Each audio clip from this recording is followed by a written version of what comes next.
வணக்கம். ஆகாஷவாணி திருச்சிராப்பள்ளி. மாநில செய்திகள் வாசிப்பவர் பிஸ்மிக் காலின்ஸ். தலைப்புச் செய்திகள். தேச வளர்ச்சியின் தூண்களாக பாதுகாப்பு படைகள் திகழ்கின்றன என்று குடியரசுத் தலைவர் திருமதி திரௌபதி முர்மு பெருமிதம் தெரிவித்துள்ளார். தனியார் துறையின் படைப்பாற்றல் திறன்களுக்கு விண்வெளித்துறை வாய்ப்புகளை தோற்றுவித்துள்ளதாக பிரதமர் திரு நரேந்திர மோடி கூறியுள்ளார். தென்மேற்கு வங்கக்கடலில் நிலவும் ஆழ்ந்த காற்றழுத்த தாழ்வு மண்டலம் விரைவில் புயலாக உருவாகக்கூடும் என்று சென்னை வானிலை ஆய்வு மையம் தெரிவித்துள்ளது. தமிழ்நாட்டில் புயல் முன்னெச்சரிக்கை நடவடிக்கைகள் குறித்து முதலமைச்சர் திரு மு க ஸ்டாலின் சென்னை தலைமைச் செயலகத்தில் இன்று ஆலோசனை மேற்கொண்டார். மலேசியாவில் நடைபெறும் சுல்தான் அஸ்லான் ஷா கோப்பை ஹாக்கி போட்டியில் இந்தியா தற்போது நியூசிலாந்தை எதிர்கொண்டுள்ளது. இனி விரிவான செய்திகள். நாட்டின் பாதுகாப்பு படைகள் தேசப்பற்று மற்றும் தொழில் நேர்த்தியுடன் இறையாண்மையை முன்னெடுத்துச் செல்வதாக குடியரசுத் தலைவர் திருமதி திரௌபதி முர்மு புகழாரம் சூட்டியுள்ளார். புதுதில்லியில் இந்திய ராணுவத்தின் சாணக்கியா பேச்சுவார்த்தைகளை இன்று துவக்கி வைத்து உரையாற்றிய அவர், சவால்கள் நிறைந்த தருணங்களில் அளப்பரிய துணிச்சலுடனும் வீர தீரத்துடனும் ஆயுதப்படைகள் செயலாற்றுவதாக சுட்டிக்காட்டினார். ஆபரேஷன் சிந்தூர் துல்லிய தாக்குதலின் வெற்றியை எடுத்துரைத்த குடியரசுத் தலைவர், தீவிரவாதத்திற்கு எதிரான நம் நாட்டின் சிறப்பான நிலைப்பாட்டை இது பறைசாற்றுவதாக குறிப்பிட்டார்.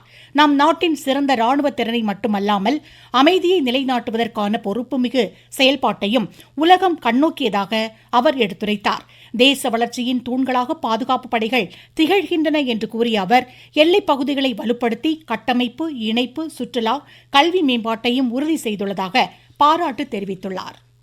இந்தியாவின் விண்வெளி பிரிவு உலகளாவிய முதலீட்டாளர்களை பெரிதும் ஈர்த்துள்ளதாக பிரதமர் திரு நரேந்திர மோடி தெரிவித்துள்ளார். ஹைதராபாத்தில் ஸ்கை ரூட் ஸ்டார்ட் அப் தனியார் விண்வெளி நிறுவன வளாகத்தை புதுதில்லியிலிருந்து காணொலி மூலம் இன்று திறந்து வைத்து பேசிய பிரதமர், விண்வெளித்துறையில் வரலாற்று சீர்திருத்தங்களை மத்திய அரசு கொண்டு வந்துள்ளதாக எடுத்துரைத்தார்.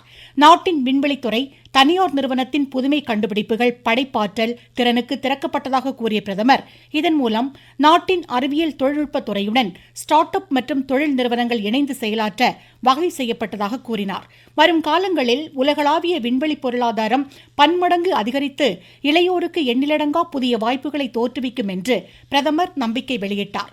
கடந்த 10 ஆண்டுகளில் இந்திய விண்வெளித்துறையின் பாதை புதிய உச்சங்களுக்கு சென்றுள்ளதாக பெருமிதம் தெரிவித்த பிரதமர், நம்பகத்தன்மை, திறன் மேலாண்மை, மதிப்பீடுகள் அடிப்படையில் சர்வதேச விண்வெளி வரைபடத்தில் இந்தியா தனித்துவ அடையாளத்துடன் திகழ்வதாக குறிப்பிட்டார். இந்நிகழ்வின் ஒரு பகுதியாக ஸ்கை ரூட்டின் முதல் தனியார் வர்த்தக நவீன சுற்றுப்பாதை ராக்கெட்டான விக்ரம் ஒன்றின் செயலாக்கத்தையும் பிரதமர் துவக்கி வைத்தார். இதனிடையே பிரதமர் திரு நரேந்திர மோடி வரும் 29ஆம் தேதி சத்தீஸ்கரில் 60வது அனைத்திந்திய காவல்துறை தலைமை இயக்குநர் மற்றும் தலைவர்கள் மாநாட்டில் பங்கேற்க உள்ளார். இந்தியா இந்தோனேஷியா நாடுகளிடையே தொன்று தொட்டே கலாச்சாரமும் நாகரிக பிணைப்புகளும் காணப்படுவதை பாதுகாப்புத்துறை அமைச்சர் திரு ராஜ்நாத் சிங் வலியுறுத்தியுள்ளார். புதுதில்லியில் 3வது இந்திய இந்தோனேஷிய பாதுகாப்புத்துறை அமைச்சர்கள் நிலையிலான பேச்சுவார்த்தைகளின் போது இன்று உரையாற்றிய அவர், இரு நாடுகளிடையே நிலவும் கடல்சார் வரலாற்று ஒத்துழைப்பையும் சுட்டிக்காட்டினார். பன்முகத்தன்மை, உள்ளடக்கம், பல சட்டங்கள் இரு நாடுகளுக்கும் பொதுவாக இருப்பதாக கூறிய அமைச்சர், இன்றைய பேச்சுவார்த்தைகள் பாதுகாப்பு ஒத்துழைப்பின் இன்றியமையா அங்கமாக திகழ்கிறது என்றார். இந்த பேச்சுவார்த்தைகளின் போது பிராந்திய பாதுகாப்பு, சர்வதேச பன்முக பிரச்சினைகள், ஒத்துழைப்பிற்கான வாய்ப்புகள் குறித்து விரிவாக விவாதிக்கப்பட்டதாக பாதுகாப்பு அமைச்சகம் தெரிவித்தது. இந்தோனேஷிய பாதுகாப்புத்துறை அமைச்சர் திரு ஷாஃப்ரி ஷம்சுதீன் இந்த பேச்சுவார்த்தையில் பங்கேற்றதோடு இந்தியா இந்தோனேஷியா இடையிலான நட்புறவை எடுத்துரைத்தார். நீங்கள் கேட்டுக்கொண்டிருப்பது ஆகாஷவாணியின் மாநில செய்தி அறிக்கை. நாட்டு மக்களுக்கான வரலாற்று சிறப்புமிக்க மோடி அரசின் தீபாவளி பரிசு சரக்கு மற்றும் சேவை வரி குறைப்பு. மருத்துவம் மற்றும் ஆயுள் காப்பீட்டிற்கான வரி முழுமையாக ரத்து. 36 உயிர்காக்கும் மருந்துகள், அடுத்த தலைமுறைக்கான சீர்திருத்த நடவடிக்கைகளில் மாணாக்கர் பயன்படுத்தும் கல்வி உபகரணங்கள் மீதான வரி ரத்து. வீட்டு உபயோக மின்னணு பொருட்களுக்கு வரி குறைப்பு. பால் பொருட்கள் மீதான வரி 12%இலிருந்து 5% குறைப்பு. வேளாண் இயந்திரங்களுக்கான வரியும் 5% குறைப்பு. வளர்ச்சியடைந்த இந்தியாவிற்கான பயணத்தில் நரேந்திர மோடி அரசு தொடரும் சீர்திருத்த நடவடிக்கைகள். தென்மேற்கு வங்கக்கடல் மற்றும் இலங்கையை ஒட்டிய கடற்பகுதியில் நிலவிய ஆழ்ந்த காற்றழுத்த தாழ்வு மண்டலம் தற்போது சென்னைக்கு 730 கிலோமீட்டர் மற்றும் புதுச்சேரிக்கு 640 கிலோமீட்டர் தொலைவில் தெற்கு தென்கிழக்கை மையம் கொண்டுள்ளது. இது வடக்கு வடமேற்கு திசையில் நகர்ந்து இலங்கையை ஒட்டிய கடற்பகுதியில் விரைவில் புயலாக தீவிரமடையும் என்றும், அடுத்த 48 மணி நேரத்தில் இது வட தமிழகம், புதுச்சேரி, தெற்கு ஆந்திர கடல் பகுதிகளை நோக்கி நகரக்கூடும் என்றும் சென்னை வானிலை ஆய்வு மைய இயக்குநர் திரு செந்தாமரை கண்ணன் தெரிவித்துள்ளார். 28ஆம் தேதி அன்று புதுக்கோட்டை, தஞ்சை, திருவாரூர், நாகை மாவட்டங்களில் ஓரிரு இடங்களில் மிக கன முதல் அதி கனமழைக்கும், ராமநாதபுரம், சிவகங்கை, திருச்சி, அரியலூர், மயிலாடுதுறை மாவட்டங்களில் ஓரிரு இடங்களிலும் கன முதல் மிக கனமழைக்கும், தூத்துக்குடி, விருதுநகர், மதுரை, பெரம்பலூர், கடலூர் மாவட்டங்களில் ஓரிரு இடங்களிலும், புதுச்சேரி பகுதிகளிலும் கனமழைக்கு வாய்ப்புள்ளது.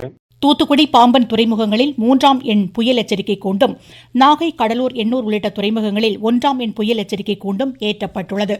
புயல் எச்சரிக்கையை அடுத்து தூத்துக்குடியில் விசைப்படகு, நாட்டுப்படகு மீனவர்கள் இன்றும் கடலுக்குள் மீன்பிடிக்க செல்லவில்லை. இதுகுறித்து எமது செய்தியாளர்.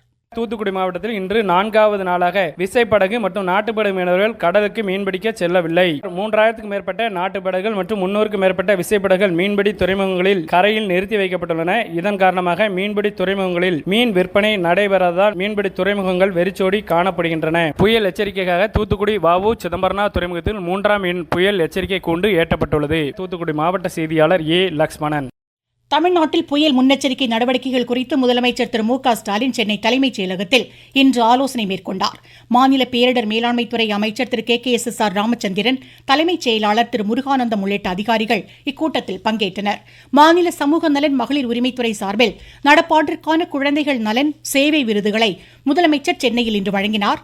இந்து சமய அறநிலையத்துறை, பிற்படுத்தப்பட்டோர், மிகவும் பிற்படுத்தப்பட்டோர், சிறுபான்மையினர் நலத்துறைகளின் சார்பில் 136 கோடி ரூபாய் மதிப்பில் முடிவுற்ற திட்டப்பணிகளை தொடங்கி வைத்து புதிய திட்டப்பணிகளுக்கு அடிக்கல் நாட்டினார். தொடர்ந்து கருணை அடிப்படையில் 50 பேருக்கு பணி நியமன ஆணைகளையும் முதலமைச்சர் வழங்கினார். அஇஅதிமுகவின் முன்னாள் அமைச்சர் திரு K.A. செங்கோட்டையன் தமிழக வெற்றிக் கழகம் கட்சியில் இன்று இணைந்துள்ளார். இதனைத் தொடர்ந்து திரு செங்கோட்டையன் தமிழக வெற்றிக் கழகத்தின் நிர்வாக குழு தலைமை ஒருங்கிணைப்பாளராக நியமிக்கப்பட்டுள்ளார். 2021ஆம் ஆண்டு கோபிச்செட்டிப்பாளையம் சட்டப்பேரவை தொகுதியிலிருந்து அஇஅதிமுக உறுப்பினராக அவர் தேர்ந்தெடுக்கப்பட்ட நிலையில் கடந்த செப்டம்பர் மாதம் அக்கட்சியின் அனைத்து பொறுப்புகளிலிருந்தும் விடுவிக்கப்பட்டார். இதனைத் தொடர்ந்து தமது சட்டமன்ற உறுப்பினர் பதவியை நேற்று ராஜினாமா செய்த திரு செங்கோட்டையன் இன்று தமிழக வெற்றிக் கழகத்தில் இணைந்துள்ளது முக்கியத்துவம் பெறுகிறது. சிவகங்கை மாவட்டத்தில் வாக்காளர் பட்டியல் சிறப்பு தீவிர திருத்த படிவங்களை பொதுமக்கள் பூர்த்தி செய்து வரும் 30ஆம் தேதிக்குள் ஒப்படைக்குமாறு ஆட்சித்தலைவர் திருமதி பொற்கொடி கேட்டுக் கொண்டுள்ளார். படிவங்களை பெற்று BLO ஆப்ல தான் படிவங்களை சரிபார்த்து பதிவேற்றம் பண்ணணும். இந்த பணி இரவு பகலாக நடந்து கொண்டிருக்கிறது. எல்லாரும் டிசம்பர் 4ஆம் தேதி மொத்தமா கொண்டு வந்து கொடுக்கும்போது இந்த பணி தொய்வடையும். டிசம்பர் 9ஆம் தேதி வரைவு வாக்காளர் பட்டியல் வெளியிடும் போது சிக்கல்களை தவிர்க்கும் பொருட்டு வாக்காளர்கள் அனைவரும் படிவங்களை திரும்ப தராமல் இருந்தால் தயவு செய்து இம்மாதம் 30ஆம் தேதிக்குள் SIR படிவங்களை நிரப்பி BLOக்களிடம் கொடுத்து விடுங்கள். காஞ்சிபுரம் மாவட்டத்தில் தேசிய ஆயுஷ் குழுமத்தின் கீழ் அரசு மருத்துவமனைகளில் உள்ள காலி பணியிடங்களுக்கு தற்காலிக ஒப்பந்த அடிப்படையில் தகுதியுடையவர்கள் இணையதளத்தில் விண்ணப்பிக்கலாம் என்று ஆட்சித்தலைவர் திருமதி கலிச்செல்வி மோகன் தெரிவித்துள்ளார். மதுரை மாவட்ட ஆட்சித்தலைவர் அலுவலகத்தில் ஆட்சித்தலைவர் திரு பிரவீன்குமார் தலைமையில் விவசாயிகள் குறைதீர் கூட்டம் இன்று நடைபெற்றது.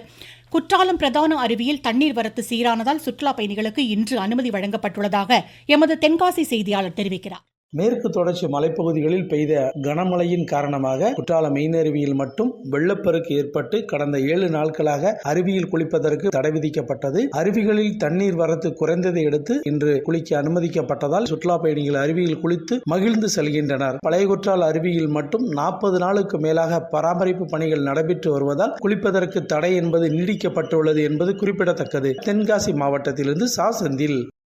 மலேசியாவில் நடைபெறும் சுல்தான் அஸ்லான் ஷா கோப்பை ஹாக்கி போட்டியில் இந்தியா தற்போது நியூசிலாந்தை எதிர்கொண்டுள்ளது. புள்ளிகள் பட்டியலில் இந்தியா தற்போது 3ஆம் இடத்திலும் நியூசிலாந்து 2ஆம் இடத்திலும் உள்ளன. மீண்டும் தலைப்புச் செய்திகள். தேச வளர்ச்சியின் தூண்களாக பாதுகாப்பு படைகள் திகழ்கின்றன என்று குடியரசுத் தலைவர் திருமதி திரௌபதி முர்மு பெருமிதம் தெரிவித்துள்ளார். தனியார் துறையின் படைப்பாற்றல் திறன்களுக்கு விண்வெளித்துறை வாய்ப்புகளை தோற்றுவித்துள்ளதாக பிரதமர் திரு நரேந்திர மோடி கூறியுள்ளார். தென்மேற்கு வங்கக்கடலில் நிலவும் ஆழ்ந்த காற்றழுத்த தாழ்வு மண்டலம் விரைவில் புயலாக உருவாகக்கூடும் என்று சென்னை வானிலை ஆய்வு மையம் தெரிவித்துள்ளது. தமிழ்நாட்டில் புயல் முன்னெச்சரிக்கை நடவடிக்கைகள் குறித்து முதலமைச்சர் திரு மு க ஸ்டாலின் சென்னை தலைமைச் செயலகத்தில் இன்று ஆலோசனை மேற்கொண்டார். மலேசியாவில் நடைபெறும் சுல்தான் அஸ்லான் ஷா கோப்பை ஹாக்கி போட்டியில் இந்தியா தற்போது நியூசிலாந்தை எதிர்கொண்டுள்ளது. இத்துடன் இந்த செய்தி அறிக்கை முடிவடைந்தது.